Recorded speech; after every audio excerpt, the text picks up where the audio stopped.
again, thank you to the Assisi Foundation of Memphis, Inc. for helping to sponsor this ongoing series. It's a quarterly series. So let's dive into virtual fundraising. Once again, for those who are new, I'm Jeremy Park. I'm the CEO of City Current, and let's get started. So we're going to start by asking each of our panelists. We have one here in Memphis, and we'll talk about the Community Foundation of Northwest Mississippi. So they're working in the Northwest Mississippi area in this greater Mid-South region. And then we have some in Nashville. And so we get to share kind of some statewide best practices. But once again, with virtual events, you can apply these literally wherever you are, anywhere in the nation, around the world. So that's the power of what we're talking about today. Let's go ahead and start. Let's start with Jessica Wylie. She's the State Director for Best Buddies Tennessee. And Jessica, go ahead and introduce yourself, give us a little bit about your role, and then obviously give us kind of the elevator spiel for your organization, Best Buddies Tennessee. So Jessica, take it away. Thanks, Jeremy. I am super excited to be here today. As Jeremy said, I'm Jessica Wylie. I am the State Director for Best Buddies in Tennessee, and we serve the state of Tennessee. However, we're part of a much larger organization, Best Buddies International, and so we essentially have offices and staff across the state. Many of the places that you guys are logging in from, I see several states that we have offices there, and we work with folks that have intellectual and developmental disabilities. And we work to match them with folks that have, with and without intellectual disabilities, develop meaningful friendships. We also work to end social isolation for those folks that may have IDD. And we also work for job placement. And I know we're going to talk a little bit about that today, but unfortunately, like many of my peers on the call today, we've really seen a change and shift in what our world looks like due to COVID. So excited to hear a lot about how their organizations have been impacted and share some things from our end as well. Yeah, we were talking before, the fun of this is not only you all getting to ask questions, but we get to ask questions of each other. So it's a chance to learn from each other for sure. I will say you can use the Q&A feature for Zoom. You can use the Q&A feature to ask questions, and you can also vote up questions that you definitely want us to ask. So as we get rolling, use that Q&A session, that Q&A functionality to ask questions, and we'll answer those on this webinar as well. So next, let's go to Keith Fulcher. He's the president of the Community Foundation of Northwest Mississippi. And he's here obviously in the Mid-South, working heavily in this region. But Keith, go ahead and introduce yourself and talk about the Community Foundation of Northwest Mississippi. Good, thank you, Jeremy. And I'm honored to be a part of this panel group. The Community Foundation has been around for 20 years now. We have net assets of about 20 million, and our goal is to increase it to 50 million. I'm really honored to meet these two organizations because mostly what we do is we make grants to organizations like you.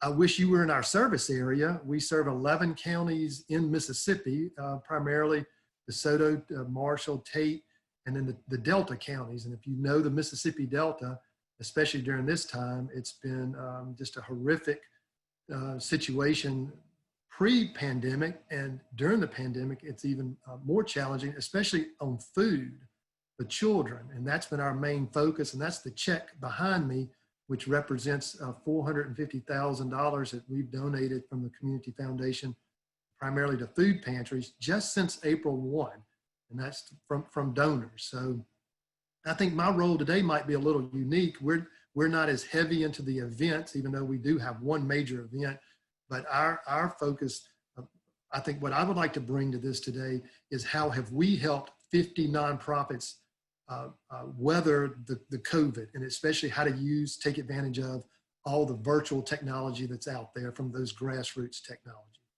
Absolutely. So thank you. I'm really honored to be here, and thank you. And then we'll jump back to the Nashville area. And so Kelly and Kiley are with Pencil, and Pencil is an acronym, so you can explain Pencil, but amazing work working with schools and students and teachers to create success and align resources. So go ahead and introduce yourselves and talk about Pencil. Thank you, Jeremy. And yes, that's it. Pencil stands for Public Education Needs Community Involvement and Leadership. And so I'm the VP of Development and Marketing, and Kiley and I work really closely together on a pretty heavy event schedule for Pencil, actually. So we're really excited to be here to tell you what we've learned and mistakes we've also learned, things we would not repeat about virtual events and fundraising. And so Pencil's mission is to link resources to Metro Nashville Public Schools. So we serve Davidson County, all 168 public schools here, and more than 85,000 students through volunteerism, school supplies, and partnerships between schools and businesses or community organizations. All right. Would you like to add anything to that, Kiley?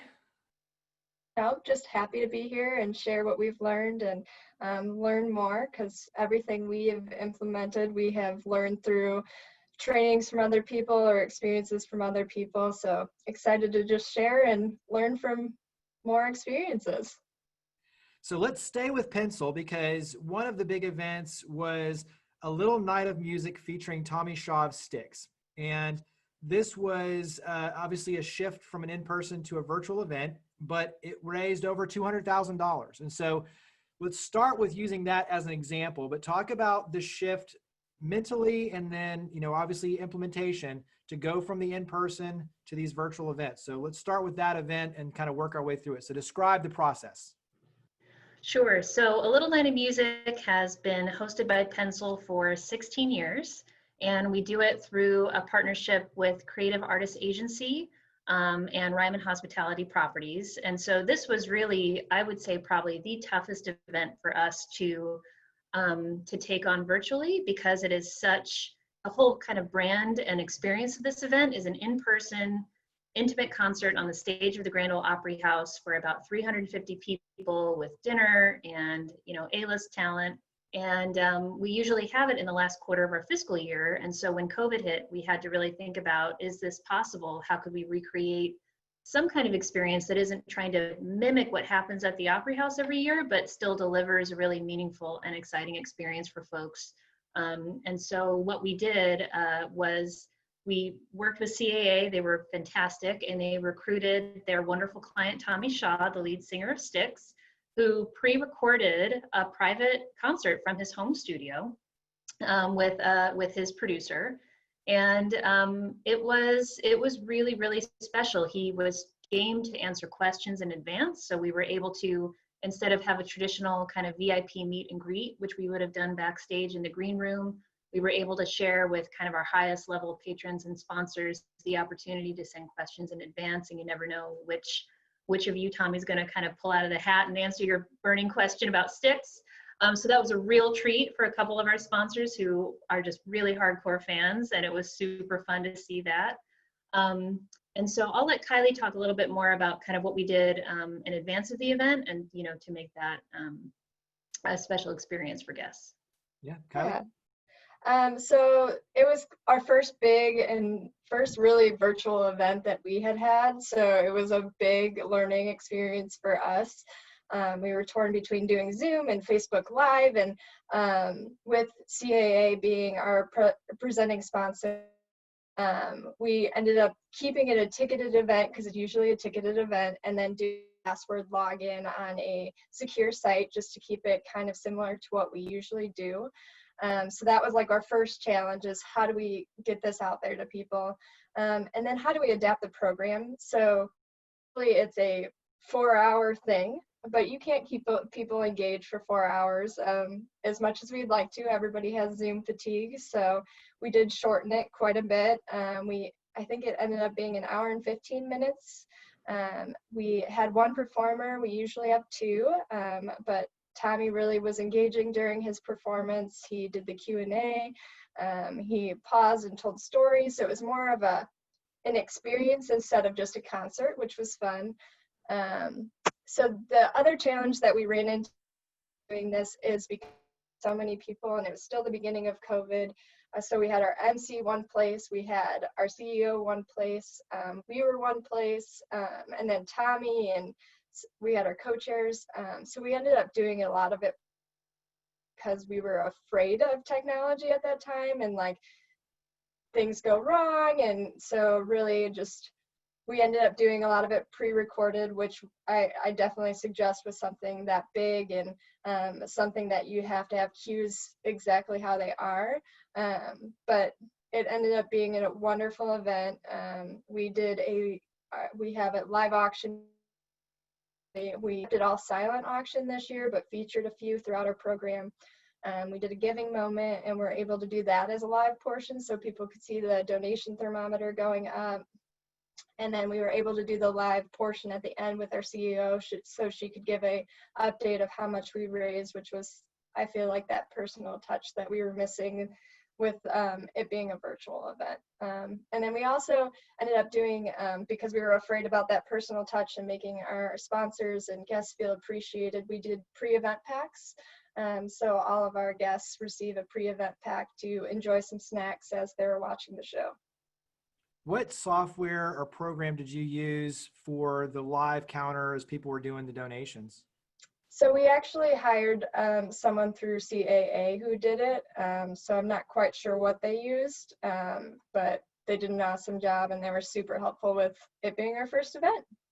Yeah, because I think that's one of the keys for nonprofits, you know, when you talk about these events, is the traditional raise the paddle, the live auction, the silent auction. And to your point, pre-recording a lot of your elements, to me, is a powerful piece of this, because then you can control the timing, the professionalism, and you can add a lot of those dynamics. But then it's a matter of, okay, well, how do you get that experience, then the in-person element of the fundraising and the support the mission? And there's a certain, you know, feeling of being in the room together. There's an urgency that you can use to your advantage, obviously, too, to raise those dollars. So that's where trying to create that same experience through the screen is a little different. Jessica, let's go ahead and talk about on your end, because you also had a recent event in terms of going online. So talk about your recent experience.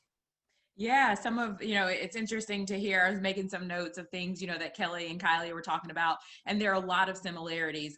You know, our gala was actually scheduled to take place the first weekend of April. And so we were really, you know, in a position where it was late March. What do we do? You know, there was a lot that was still unknown. COVID was really, you know, starting to emerge. And a lot of the things that really, you know, influenced us to make that decision were out of our control. You know, a lot of the orders, you know, from local, city, county, you know, state, because at one point we were kind of on the fence, like, what do? We don't really know. You know, we were talking a lot with our board to get counsel. We were also working with our venue, the Omni. And ultimately, we, you know, were forced to make the decision to go virtually. And so we took a moment and said, okay, we're going to pause, and we postponed the event at first. We didn't want to cancel the event, but that was our first step, is, hey, we're going to postpone the event. More information to come. And as we, you know, began to see that, you know, things were not moving in the favor of us going back into person, we decided to take the event virtually. And one of the main reasons there was the uncertainty about the future. We didn't know. And so, you know, we're now at late April, early May, and ultimately made the decision because we didn't know the, you know, what the future was going to be. And then also that revenue retention, because we had already started reaching out to sponsors. We had already started, you know, selling tickets and tables. And so we had folks that had already made those gifts or made those commitments, you know, in the first quarter of the year. Now we're approaching, you know, the second quarter. What does that look like? And so that's really how, you know, we landed on the virtual event in May. Talk about, because it ended up being a success. So talk about the amount of money you raised and what that ultimately kind of looked like. Yeah, so it was, you know, a huge success for us. You know, as Kylie said, you know, we were new as well. We didn't know what this was going to look like, and we raised just under $230,000 for the event. So, you know, we saw that as a huge success for us. A large part of that was actually sponsors. You know, we received a lot of support from our sponsors, and it was really nice because we were able to also look at some of those benefits that we were able to still deliver with a virtual event. You know, when you talk about marketing benefits, you talk about name recognition, those were pieces that we were still able to deliver, and we were able to reach more people. Typically, we'd have about, you know, 500 or 600 people at the Omni. However, you know, based on looking at Facebook Live, we actually use Gesture as well, which is a mobile bidding company. And looking at, you know, the different platforms that we use, we were able to reach about 2,000 people. So you look at that, you know, it's a win for Best Buddies, but it was also a win for our partners and our sponsors, because their name, you know, it was out to many more people than, you know, what we typically would have been able to reach. I think that's one of the biggest mindset shifts for all of us, is removing geography, removing the capacity limits, so to speak, and thinking globally versus locally. Because to your point, now all of a sudden you have a chance to reach many more people. You don't necessarily, you could be anywhere in the world kind of logging in and enjoying the experience. And you also too can have 2,000 versus being limited to 200 or 300. So, but then that necessitates, okay, we can think that way, but then how do we build the process and the structure to ultimately realize that? Keith, on your end, talk about, because as you mentioned, you're in a different realm. You have a big event, a crystal ball that's in January that is going virtual. So you're in the process of planning that as we speak. But a big part of your efforts are using virtual engagement, even virtual check presentations, to be able to drive engagement for the nonprofits you support. So talk about how you're using social media and virtual events and virtual gatherings to drive engagement. Thank you, Jeremy. I mean, I would rather continue listening to Kelly, Kiley, and Jessica, who have lived through this, because fortunately, I mean, I feel for you. Fortunately, our major fundraising event is in January. And so we have had time to think about it and plan. We haven't nailed it down completely, but and then we've suffered through with a number of our nonprofits. We have about 220 nonprofits identified in our 11 counties. So we've suffered through with them. And we're talking animal shelter, food pantries, all the grassroots nonprofits. So we've really suffered through with them the loss of their hamburger cookout, their small, smaller galas. And so what we tried to do when this began in the middle of March is we, of course, tried to begin with the end in mind. What's the ultimate outcome that we want to see happen once the pandemic is over? How can we best help these nonprofits? They're not international, Jessica. None of them have the word international in them. I mean, they're grassroots, serving primarily the Mississippi Delta. So, of course, the end with us is endowments. That's what we want for these nonprofits, endowments. So our goal has been to bring visibility to those nonprofits who are mainly volunteer-based. I'll give you one example. Heartland Hands in South Haven, a food pantry, but they took over about a third of a Walmart, and they provide food to 30 food pantries in North Mississippi, all the way down to the Mississippi Delta. And you can watch our YouTube video and our Facebook Live of Heartland Hands. But because we showed up there, we videoed them, we went Facebook Live. I'm not saying that support has been overflowing, but we've helped put them at the forefront of donation opportunities. So we bought them a pallet jack that has a scale through the donors to our feed fund. We even bought them a electric power jack, which just transforms their operation. So in the end, of course, is the endowment. So the techniques that we've used since March 15th, the very first one, tried and true, newspaper articles. We did not forget about newsprint. A large percentage of our gifts and a large percentage of individuals who found out about our feed fund said they found out about reading the local newspaper. So we have continued using newsprint. We've continued YouTube. You can look at our YouTube channel with about 50 videos on there, Facebook Live. Thank goodness that we got it to the Memphis TV station, and Katina Rankin ran a segment on this. But nothing is more direct than text messaging. And so we've been spending a lot of time trying to capture those cell phone numbers, not just for our use as a community foundation, but for those grassroots nonprofits, trying to help them become state of the art. So that's our goal, is to help these nonprofits become state of the art.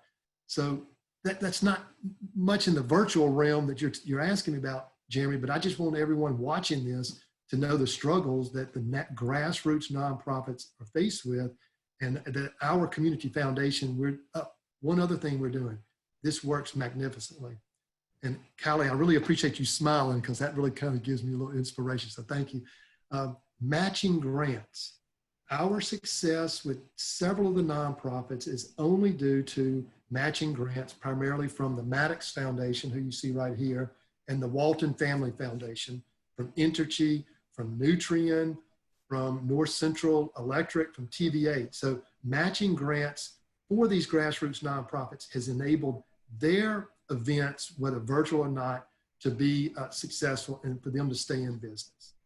I don't know if that means anything to anybody, Jeremy, virtually, but the struggle has been to get money to these nonprofits just to keep them going. Well, I think there's a lot of interesting points. I mean, one is the value of storytelling.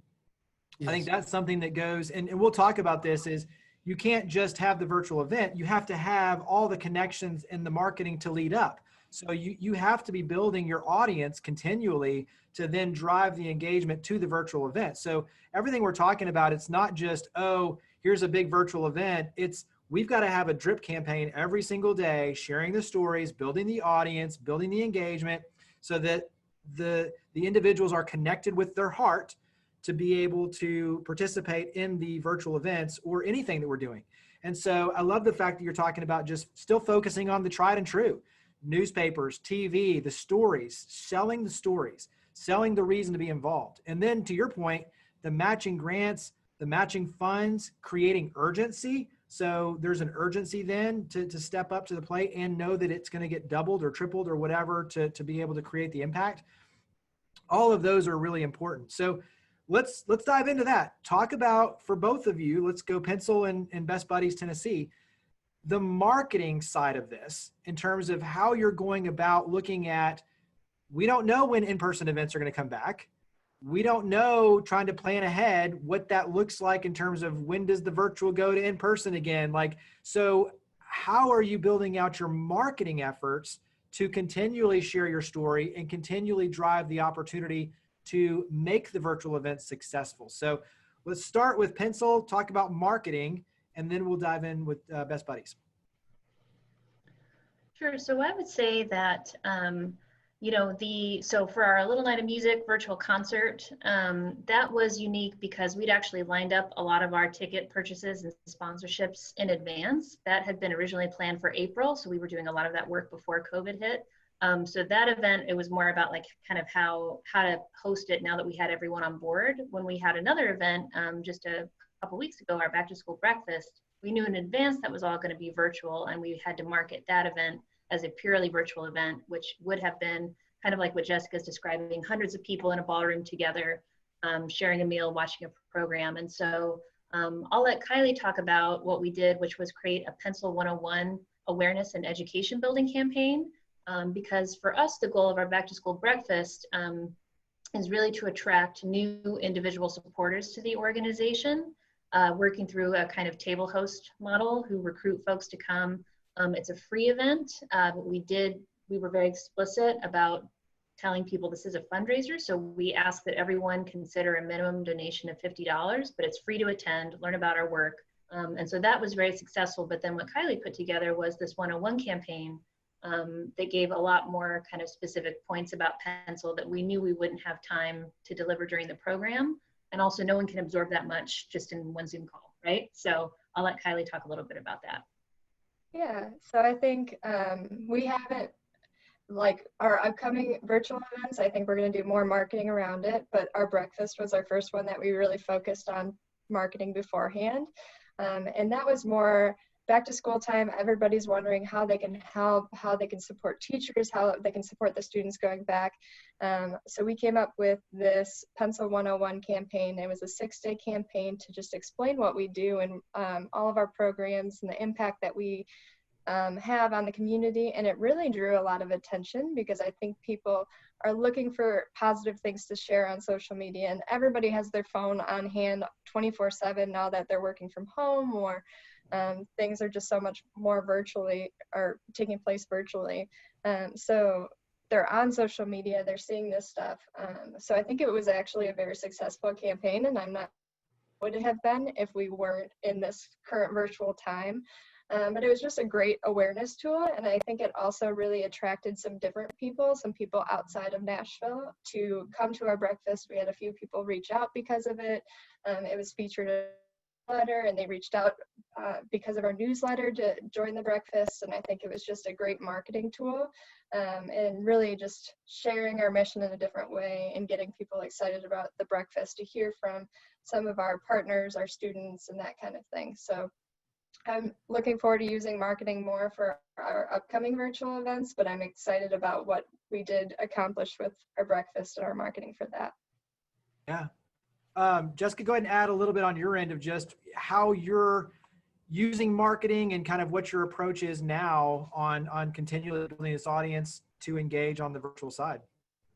Yeah, Jeremy, I would echo definitely, everything that Pencil, Kiley and Kelly said that they were doing over at Pencil, with our event similar.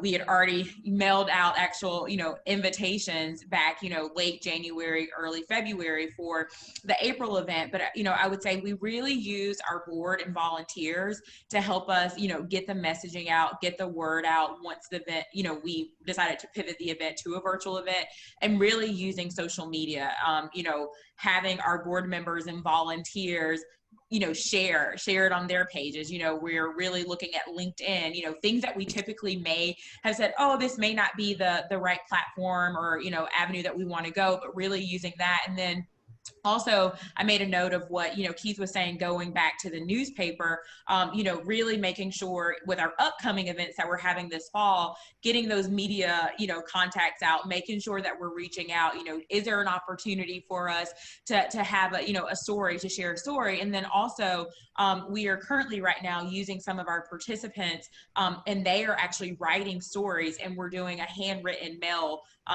letter out this fall to say, hey, did you know we have this walk coming up? Because, like Kiley said, everyone's, on their phone, on their computer. But after talking with some of our volunteers, they're like, it would be nice to get, just a handwritten letter in the mail. And so, just to Keith's point, going back to some of the things that we may have forgotten over time, because we've been so tapped into technology, but going back to that as well. Yeah, there's definitely a fine balance because the technology now, Zoom has gotten so much better in terms of the quality, but anybody can interview, like you can interview your donors talking about why they're involved. You can interview, those you serve and like the students and the teachers and getting a little bit of their success stories. And so you now have an endless opportunity to share stories and to weave those in. At the same time, though, going back to, okay, a handwritten thank you note. Let's go back to some of the tried and true things that we know will work. Let's go ahead and shift over. We're starting to get a lot of the questions coming in. So let's throw this one out there. This is from Venus. In choosing to go virtual, did you lower the event ticket price? How did you come to a decision? I think this is definitely a question that many are struggling with is, how do you monetize the virtual events? And is it something that you have to rethink the strategy of the ticket price, the sponsorships? What's your experience on that? We'll bounce back to Pencil. Sure. So we had this conversation ahead of our A Little Night of Music concert, and the decision that our event chairs made was, let's not lower the ticket price. Let's keep things where they are. We had the advantage of having already sold pretty much all of our sponsorships in advance. Only one sponsor ended up asking, to kind of reverse that decision. Everyone else let us hang on to the sponsorship dollars. I think as we move forward, we're thinking about the benefits of sponsorship are a little bit different than they would be in person, and yet they don't have to be lesser than.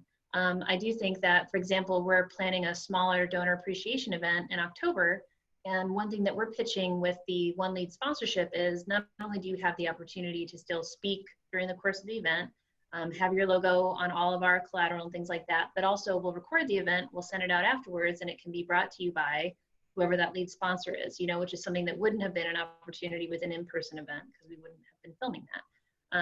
So I do think, though, that the idea of, also a lot of people are buying tickets to events just to support that nonprofit's mission. So to know that nonprofits are netting far more from any ticket or sponsorship than would have been kind of in the past. So ironically, the back to school breakfast we netted more from this year's event as a virtual event because our costs were almost nothing versus last year's event where we did have, 500 guests at the Curb Center at Belmont, eating breakfast and enjoying a program. So I do think that I think there are ways to kind of be creative about what those sponsorship benefits look like. But it is a challenge. It is a challenge. Jessica, go ahead and elaborate on your end of just your vantage point of ticket prices, sponsorships. And I think, because on my end, you know, I serve on a lot of nonprofit boards myself and all moving virtual events. And these are conversations that we're having to have because some of the events were already marketed and some of the sponsorships were already sold and the event was later. And so all of a sudden now it's virtual. So going back and having to repitch, and then others weren't yet marketed. So you have the advantage then of setting the price in advance and not already having those conversations with sponsors. So I sit on the fence of a lot of different sides of this, but what I've found throughout, like you mentioned, is the fact that individuals, especially individual giving, is by far outweighs everything else. And then you have foundation giving, and corporate philanthropy, sadly, is at the very bottom of that. That's what we're trying to change. But they all still want to be involved. And so they, to Keith's point, they understand that nonprofits are struggling and we still need to give. So in other words, we're still looking for just an excuse. And so it's not like they want to necessarily just pull out. It's, hey, you're doing this. We believe in you. We want to still show our support. We're still going to support you. It's just giving them the opportunity to do so. Jessica, carry that forward, though, from your vantage point about ticket prices and sponsorships. Yeah, you know, I think it's one of those things where we're still learning, you know, what does this look like? And I'll be honest with you, I saw one of the questions that even came up about, you know, the ticket price and communicating with sponsors. You know, our event was scheduled to happen, you know, about 3 weeks after the tornadoes first hit in Nashville. So we were already, you know, wow, what are we going to do? And so we really started picking up the phone and just making those phone calls, you know, calling company XYZ and saying, hey, this is the reality of our situation right now. We want to have a, you know, conversation with you. And like Kelly said, for the most part, the vast majority of our sponsors said, we completely understand. You keep it. And, you know, it now turns into 100% tax deductible gift. You know, whereas before we were looking at the ticket price and, you know, what was that tax deductible portion. And so for the most part, majority of our sponsors said, you know, keep that. We are going to support you guys no matter what. So that was really nice. We did have, you know, a couple that, you know, for various reasons could no longer honor their sponsorship. But I think that was the key thing that I learned is having that communication, picking up the phone and just having, you know, that conversation, which may be uncomfortable to say, hey, we're calling to let you know that we're changing. And then also in those conversations, we learned what are the things that our sponsors are looking for in a virtual event. Is it, you know, giving that welcome or greeting, you know, having that opening video. We've also had some conversations over the summer where some of our sponsors actually want to do a Facebook Live, you know, Q&A, going on Instagram Live, where those are things that like we didn't even really think about it before because, you know, it's like this doesn't fall into what our normal, you know, in-person event would be. And so I think really getting that buy-in and finding out from our sponsors what are things that they are interested in. You know, we didn't really have as many individual ticket sales. That's not really anything that we've had historically in the past. It's been more of the table purchase and sponsors where we're seeing majority of those, but it was really having like those conversations with folks to see what they were interested in and then, you know, what they were feeling, you know, like, and I was really surprised that majority of them were really on board with the virtual concept. Keith, carry that forward on your end because as you mentioned, your event is coming up in January. Your board just voted to go ahead and move it virtual. So you're early on in this process, but share maybe from your vantage point some of the things that are already starting to go through your head with your team about sponsorships, ticket prices, comparative to the in-person event. So where is your mind with all of this? All over the place. Good answer. But yes, I can give you a partial answer, Jeremy. I told you to give me softball questions now. But yeah, so well, let me just first say that everything we're doing still goes back to the endowment. So our feedback, we've been just hitting hard on feedback, and feedback is nothing but motivation. And they say that feedback is the #1 motivator. Zig Ziglar from my father's hometown of Yazoo City, Mississippi, said motivation is like bathing. It's something you need to do every day.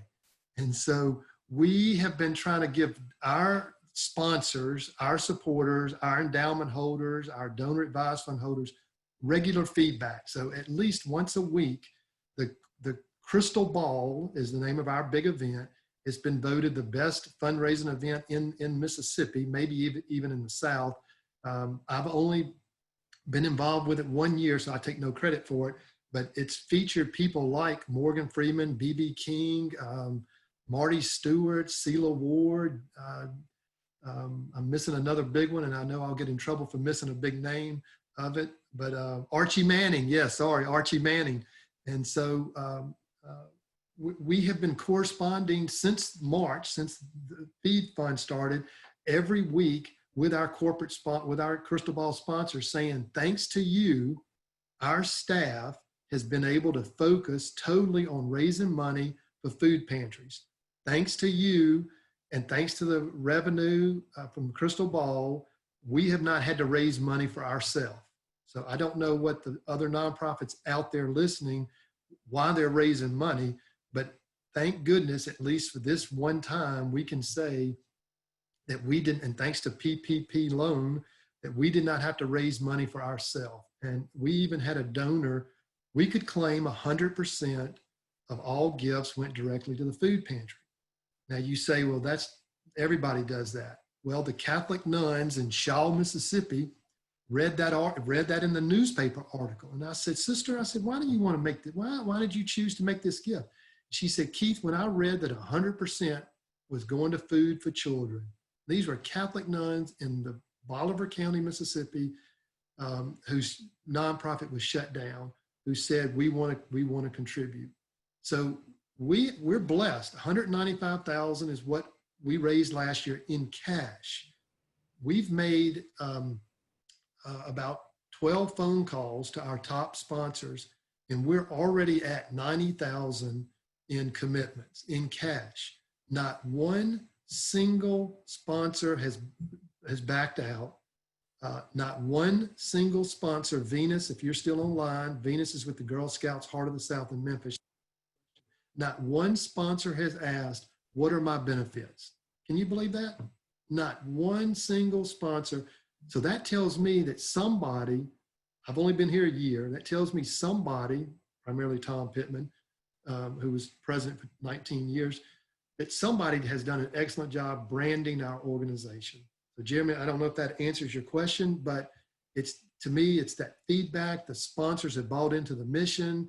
Our mission is connecting people who care with causes that matter.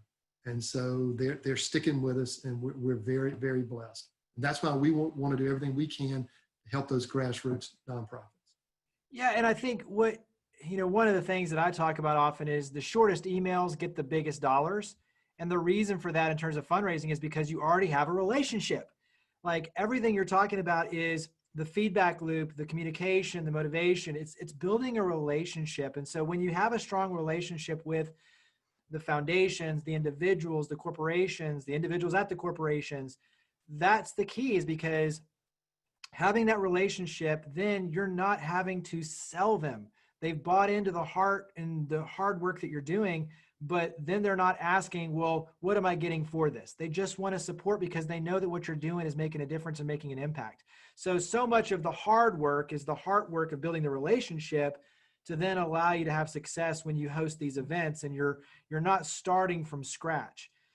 Let's bounce back to Pencil and talk about just some of the best practices, some of the things that you would offer as encouragement to nonprofits that are hosting virtual events. What are the recommendations you would make to them for creating a valuable experience with your events? Definitely. So I think for organizations that have the budget and capacity, and if it's appropriate, given the event that you're planning, to do a pre-event pack of some kind or to organize some kind of delivery in advance, that is pretty special, and it kind of makes people feel a little bit closer to the organization and to the event, even though we can't all be together in one space. Another thing that we did that we felt went really well at our back to school breakfast, so we used Zoom for that event, and all of us are familiar now with the Zoom breakout room ability. And so we decided that breakout room was really a Zoomy, boring term, and we weren't going to do breakout rooms. We were going to do impact sessions at our back to school breakfast. So we invited 3 different kind of mini panels of folks who are directly impacted by our programs.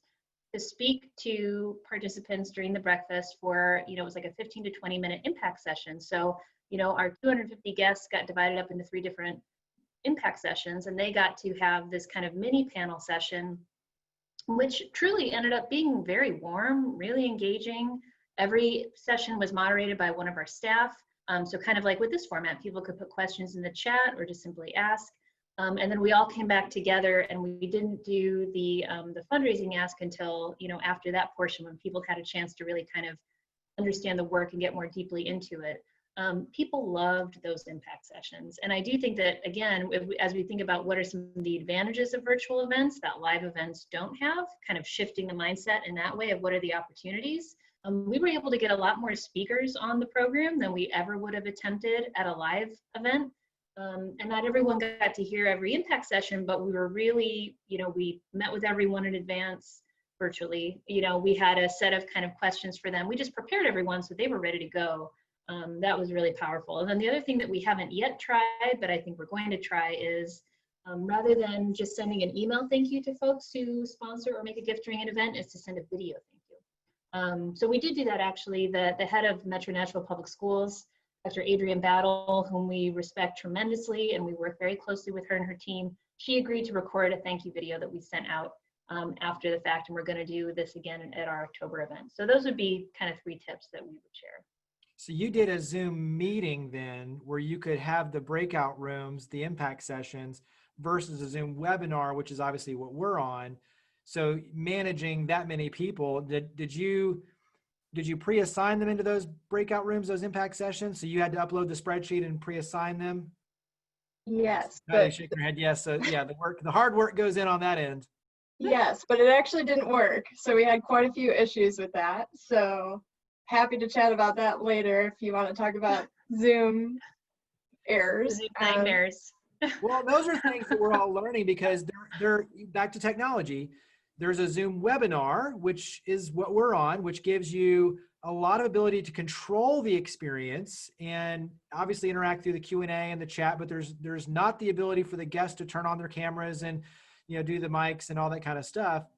Then the Zoom meeting, which does allow you to do that, but then you're dealing with a whole new set of issues where people can turn on their microphones and and so you're managing 300 people that can be a little bit distracting. And so it's the ebb and flow of what are you trying to get to with the experience to then be able to deliver. And especially when you're talking about, the breakout rooms, the impact sessions, there's a lot to manage. And that the technology side, in other words, is a little bit difficult and tricky to manage. Definitely was.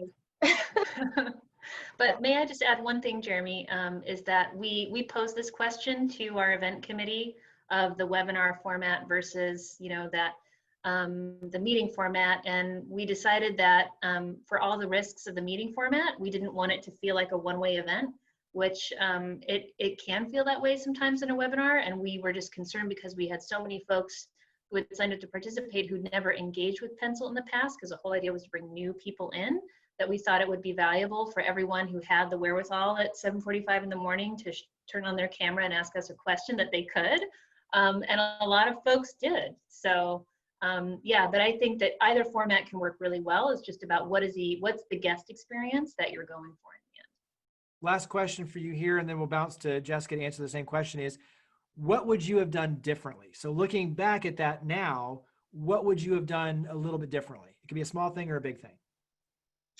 So I would say technology prep a little bit more. So we definitely ran tests with technology and thought we prepped everything, but you can never test enough. Luckily, our CEO, so we purchased the Zoom account that you could get 500 people or more, and it ended up stopping us at 100. So a lot of people couldn't jump in. We were able to fix it, but it took about like 2 to 3 minutes to fix it. So for a while there, people couldn't get in. So just make sure, and we luckily have an amazing team that can do backflips. I don't even know what we can do, but it's incredible working together with this team. But Angie, our CEO, she just was transparent. Hey, we're having an issue. And then she talked about Pencil for probably a year while we were on the back end, just calling Zoom, making sure we could add it back onto the right account. And So I was doing that, also answering phone calls from people that couldn't get in. So just testing, make sure you have an awesome staff or group of board members behind you so someone can talk on the Zoom while another person is trying to figure out the technology issues. Someone's talking to the guests. But I would say I wouldn't do anything differently. I would just prep for technology issues a little bit better. You would find at least 100 friends to make sure that they can all log in to test it ahead of time, because otherwise, I mean, and I think that's the hardest part with a lot of these events is you test a million different things and then you go live and it's like, oh wait, well, we only had like 30 people on the test run. Now we can't get to 5, but how would you know unless you had 100 people logging in that was going to stop you? And you don't know that until the day of, and it actually happens. So a lot of this stuff you can plan and plan and plan. And, you know, at the end, technology, a storm is going to happen and something's going to glitch, but the show must go on. So Jessica, share on your end, you know, some best practices, some of the things that you've learned, obviously, that you would share as encouragement for others to do. Yeah, well, it's funny that we're actually talking about technology right now and, you know, things like that. I don't know if you guys saw, I actually disappeared for a minute. My internet went out and I, you know, sent Andrew a message on the back end, hey, I'm kicked out, what's going on? So I think, you know, like you said, it's one of those things, it's going to happen. I think at first, you know, I was really nervous, you know, when we first started going to these virtual things, like what happens, but I think the reality of it is, like Kiley said, you own it and, you know, you figure it out and you keep going. But one of the things that I even made a note to mention today is the program and production. We were able to work with AP Live.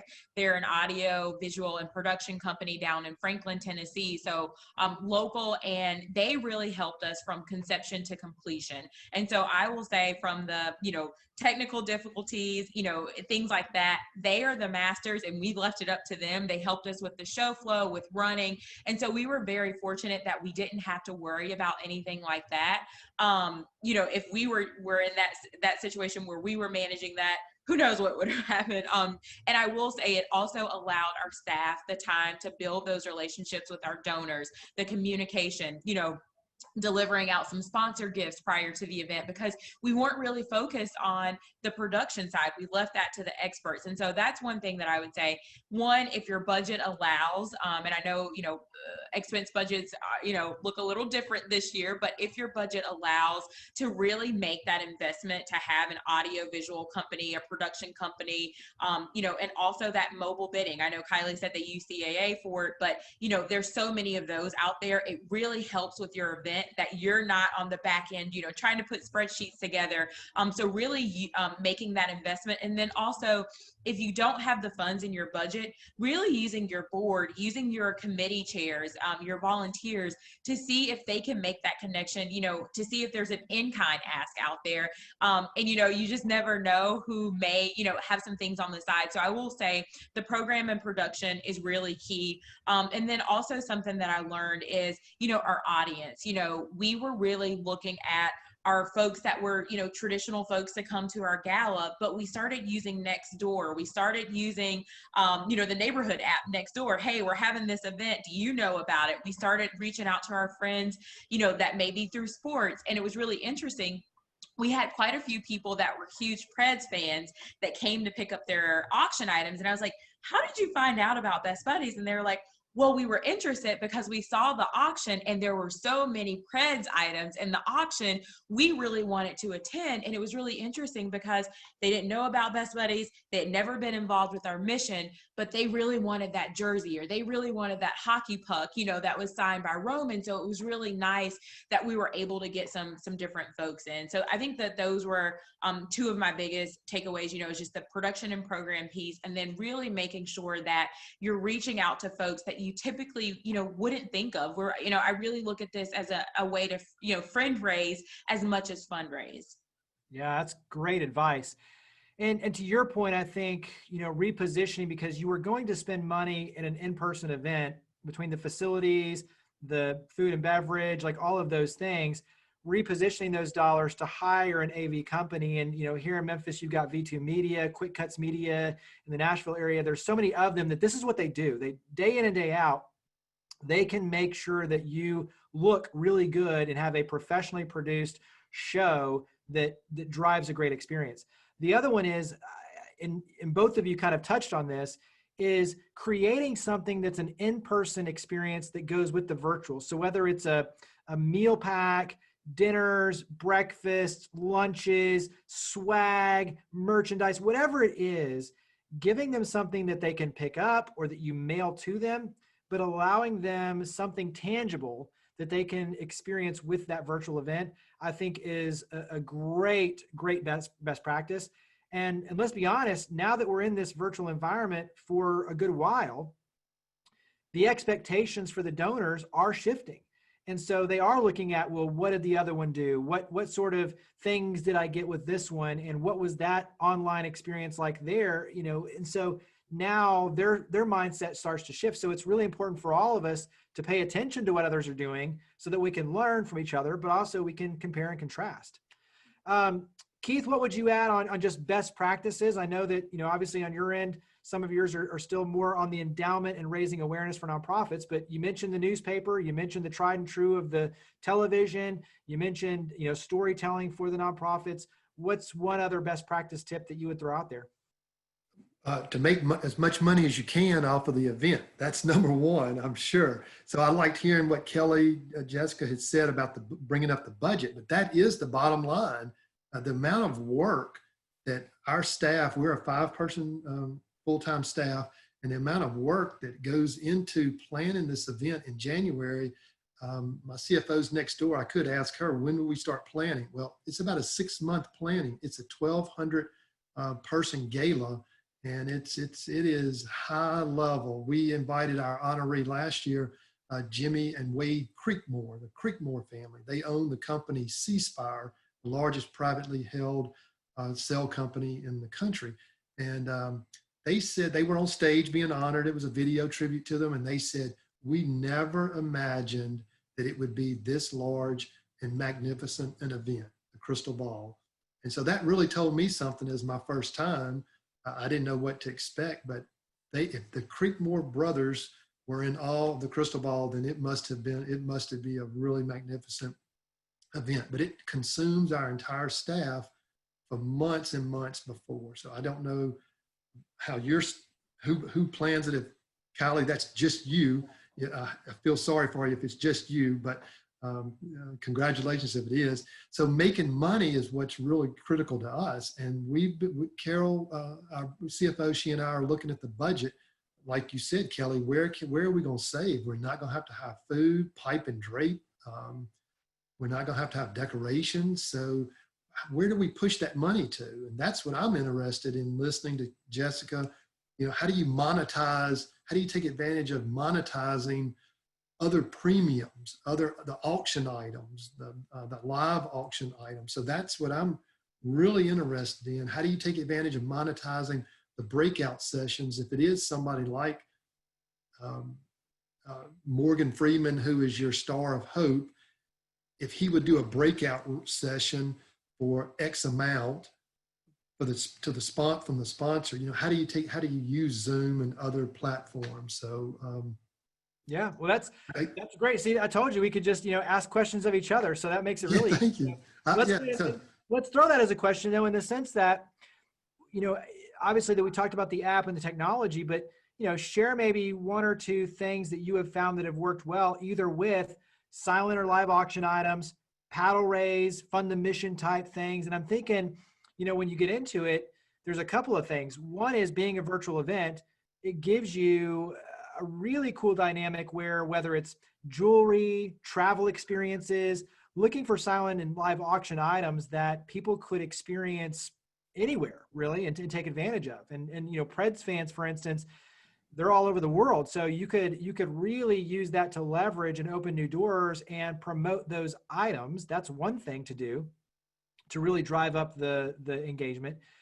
But then strategically going back to relationship building, you know, the fund, the mission, the paddle raises, being very strategic, because back to a live event, you have an urgency where people feel a little more pressure in a good way to when they start seeing hands raised, you know, $1,000 to help, you know, make sure and take care of the teachers. Well, I want to be a part of that because I see this person over here, right? Well, in a virtual event, you can't necessarily do that, but kind of going ahead of time and building that relationship saying, hey, will you help? And will you help? Can you host a watch party where you invite your friends over and then you make the ask of them and you know, you're there in person?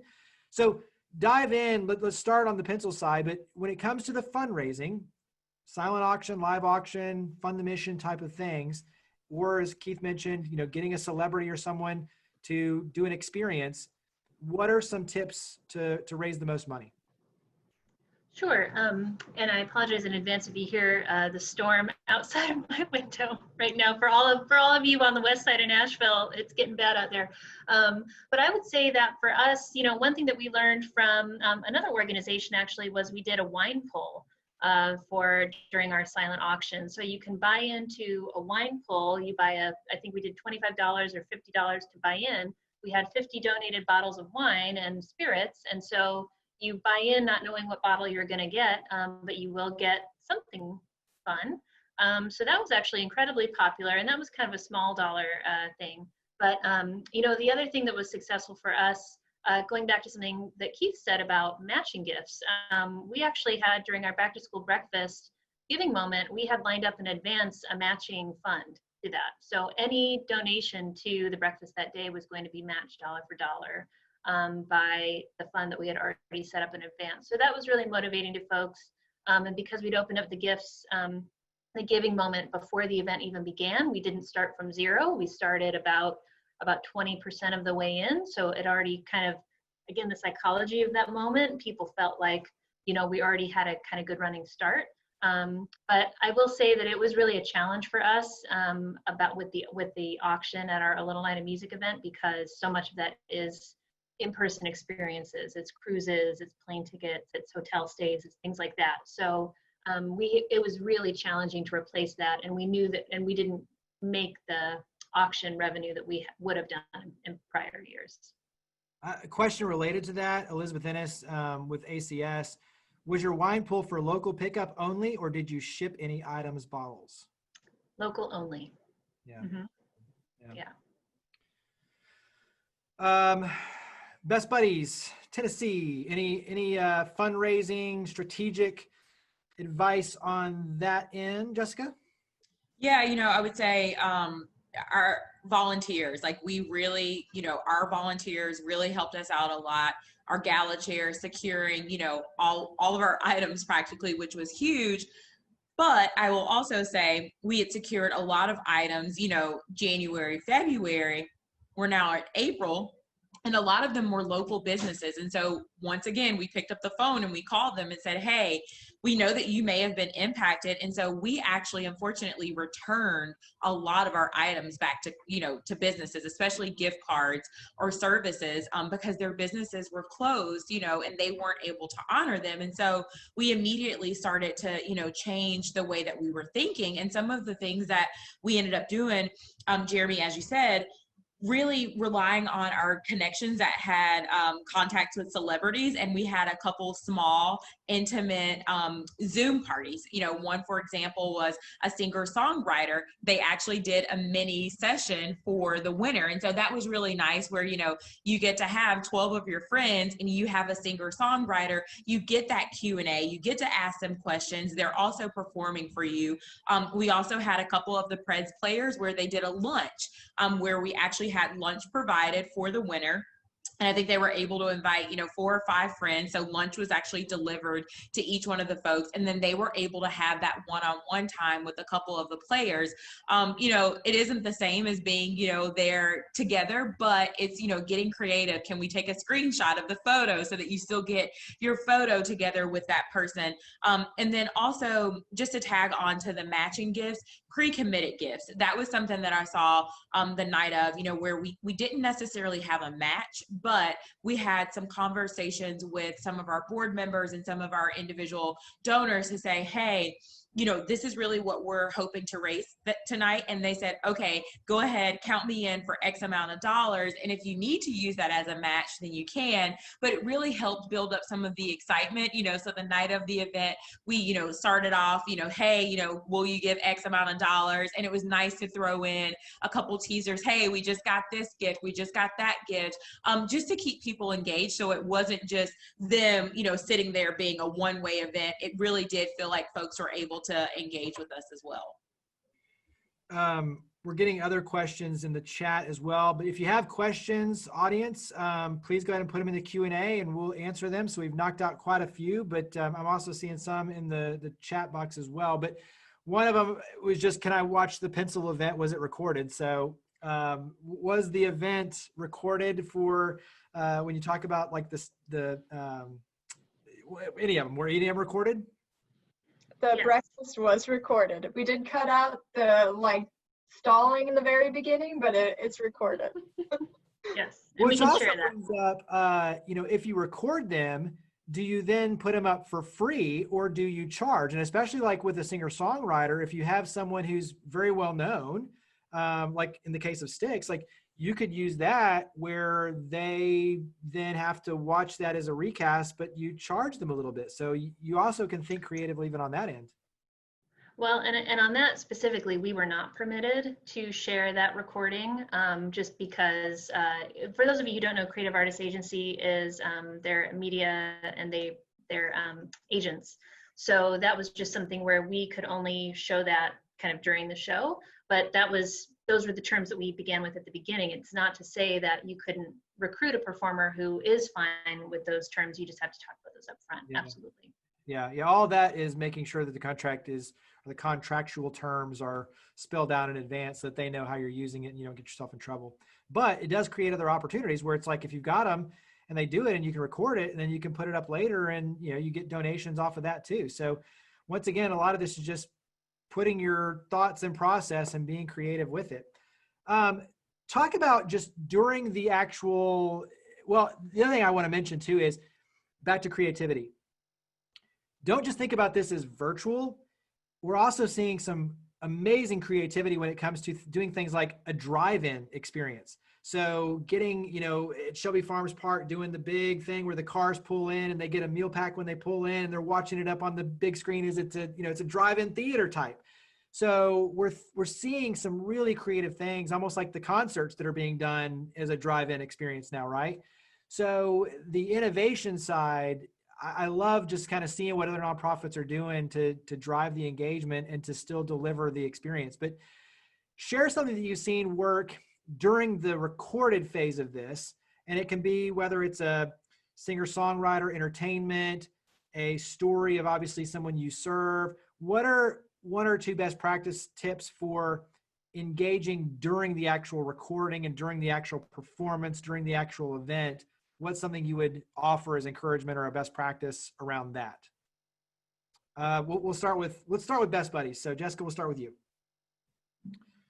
Yeah, I think whenever you talk about like encouraging during the event, something that and looking in the chat feature that I forgot to mention earlier was we actually had a staff member dedicated the night of, making sure that we were answering questions like that were coming up. Also on Facebook and social media, on Instagram, we were engaging with folks. So, it was one of those things where we had a staff member dedicated to that to make sure that like if there were questions that came up, we were able to answer them. If there were questions about the mobile bidding, that we were able to talk to them about that. And then also to send text messages out during the event.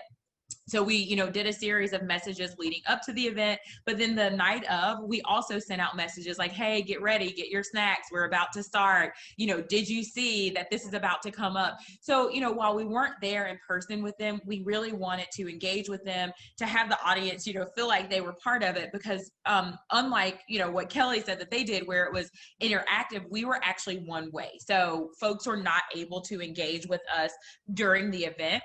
It was one way, but they were able to engage through Facebook, through Instagram. And so we really wanted to take advantage of that to talk with folks. And so I would say that was one of the biggest things that we did as far as like engagement during the event.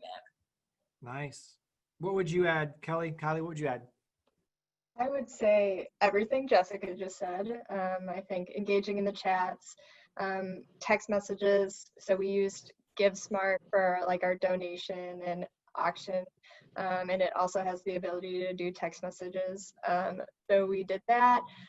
Also for our breakfast, so it's typically we have a table host who recruits the guests, encouraging them to text their guests during the event. Usually you want people's attention on the event the entire time, but with virtual, people are multitasking anyways. They're drinking their coffee, they're helping their kid with homework, they're on their phone answering emails. So encouraging them to just use that, but as a marketing technique for Pencil, as like a touch point from that their table host. Hey, did you see this? Do you have any questions? This is how I engage with Pencil.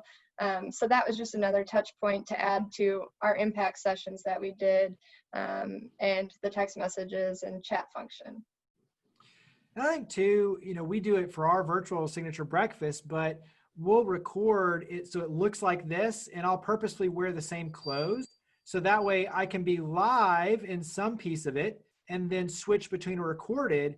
But for the audience, you don't necessarily know, right? So you control the experience where you can do the things you need to do to engage. And at the same time, when it gets to the professional part of where you need to be on cue, all that's already recorded. And so you can use some movie magic to your advantage, which I think is also just back to flexibility. And, and Keith mentioned it, working your way backward. Like, what are you ultimately trying to accomplish? Let's work our way backward and set that process in place so that at the end you get the best end result. Let's go ahead. Yep, go ahead. Yeah, just to follow up on that Give Smart auction, because I like hearing. I'm taking notes on what everybody's saying. So if you see me looking down, I'm taking notes because I like hearing Nextdoor, Give Smart. I think there were a few more companies named because that's our struggle now, and maybe people watching. How do you put together the team? And who already knows how to get it done, and then what does that cost? That's our biggest unknown now is what does it cost?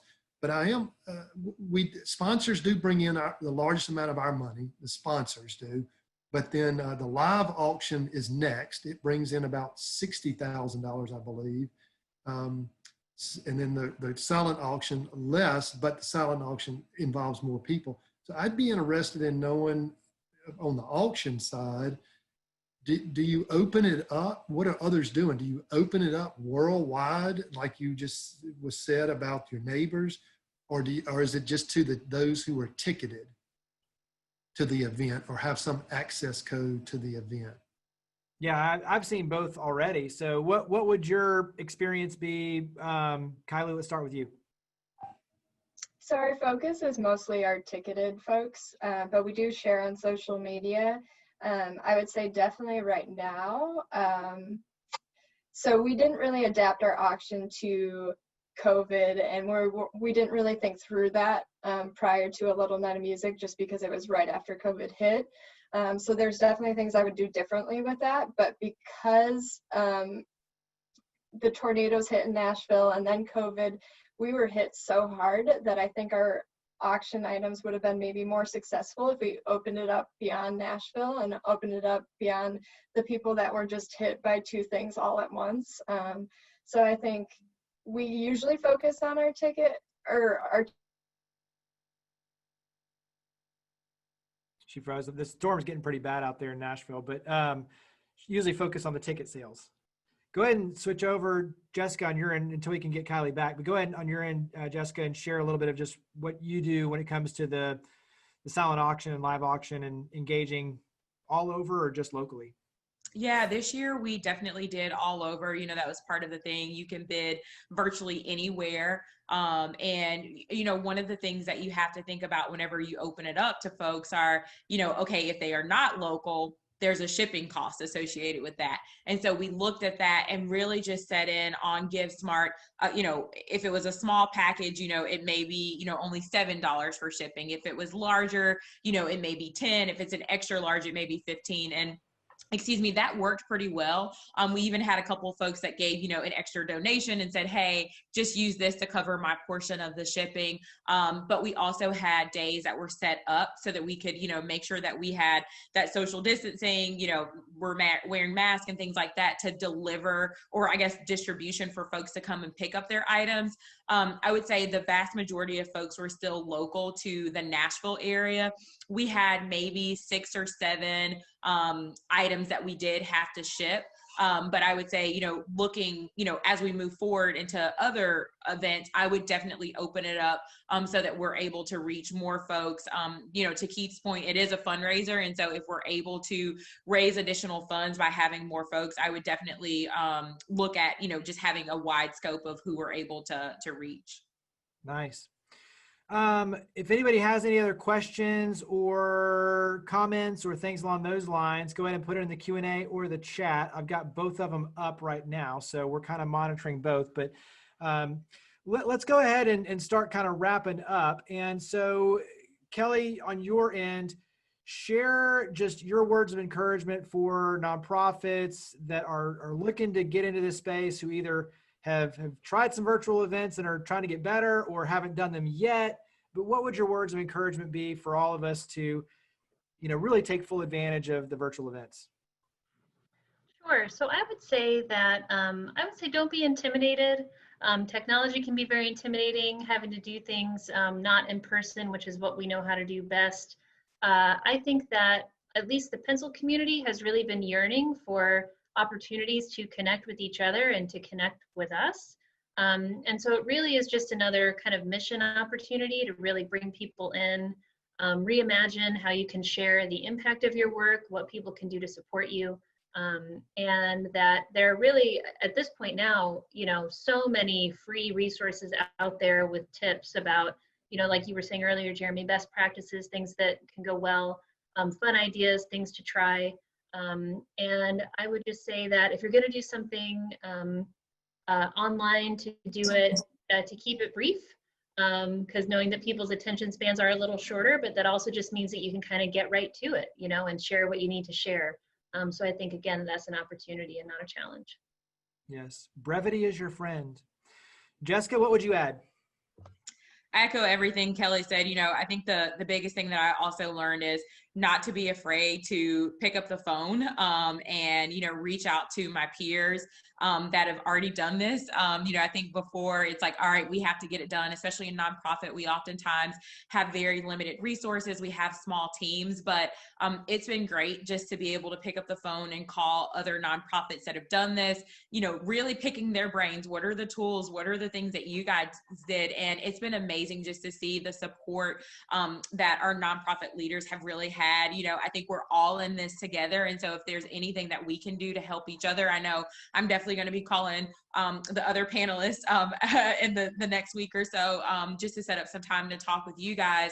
So I would say that's my biggest thing is, don't be afraid. And like Kelly said, technology is something that, it's new for all of us. But ultimately we all are out here doing so many good things. We need to continue to move our missions forward. Keith, what would you add as words of encouragement? Well, just words of congratulations. I really have not found any nonprofit that needs encouragement. They need more money. And so it's just amazing, Jeremy. I mean, I've been spending a lot of time in our 11 counties in Mississippi, and I'm just in awe of the volunteers. That includes the paid directors of these nonprofits, large and small. So our role is just to help them become as state of the art as possible. So that means three things we're trying to help them do is identify who has the money. That's the number one. I mean, that's the basic. So we got 3 criteria that we use when we work with these nonprofits for who do they spend their time with one-on-one. Financial capacity, linkage, and interest. Those are the 3 criteria. Once we identify those 3, then we help them rank their top 5, top 10 supporters they need to spend time with. That will augment anything and everything they try to do in their fundraising to support their nonprofit. So I'm still sticking with knocking on the door, making the appointment when possible, sharing the mission. So the second thing I would say is that to always see everything that's done, even at the virtual event, in the context of the whole organization. How does it support the entire organization, not an isolated event? Because then it'll end up being, this is Kiley's event, but it's not Jessica's event. So that's what I think I'm blessed. What we've done here at the Community Foundation is integrate the Crystal Ball event in with the Feed Fund into our Box Project program, supported by the Maddox Foundation Volunteer Center, which all leads back to growing endowments. So that's the word I'm going to end on. Yeah. And I really appreciate the opportunity. And I have learned a lot. I mean, I was taking notes on everybody. So I still want to know about Nextdoor and how to use that app and any other app that's out there. Because I read that people spend 8 hours a day on their cell phone and that they check it 80 times a day. So to me, this is where our market is, and this is how we're going to educate our donors and prospective donors. So this is a part of it, I think, a part of our body now. I'm correct with that. Yeah, I mean, it's 80 to 125 times on average that people check their cell phone. And to your point, though, that has to be a factor, is when you talk about the virtual events, is where are people going to watch it? Is it YouTube? Is it Facebook Live? Is it, on Zoom? Because there are advantages and disadvantages with each platform, and knowing and having the conversations of where your constituents and your donors and your attendees are most likely to attend, that's a factor and a part of the decision-making. Kiley, go ahead on your end and wrap up with just words of encouragement. And, for nonprofits, what would you encourage them in terms of stepping into this space and leveraging it with success?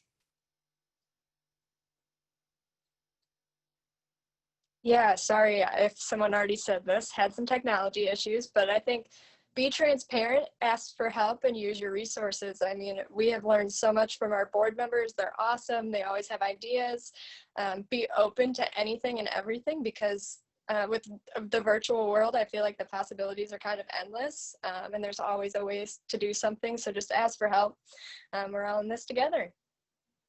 Yeah, I mean, I think that's, even Jessica, as you alluded to it, we're in this together. You and Kiley both said it, and together we'll make it through. And I think that's a message that really does resonate, is one, peer-to-peer sharing best practices, even obviously, as everyone can see today, like we're all learning from each other and being transparent and say, we don't have all the answers. We know some things that have worked. We know some things that don't work. We've dealt with the technology glitches, but we've found solutions to work around. So being able to be transparent with your donors, your constituents, your supporters, your team, the others that are in your circle of influence, and to share and to collaborate and to lift each other up, that's what is needed more than ever. And at the same time, knowing that the donors and the corporations and the foundations do want to serve and do want to help, having that relationship and the dialogue and the continuous touch points and writing the handwritten notes, all those things, in the end, that's what it's going to take to move us forward. And I think the one thing I talk about often is that it feels like right now you do have to work a little harder to create the same level of momentum. It's not quite as easy.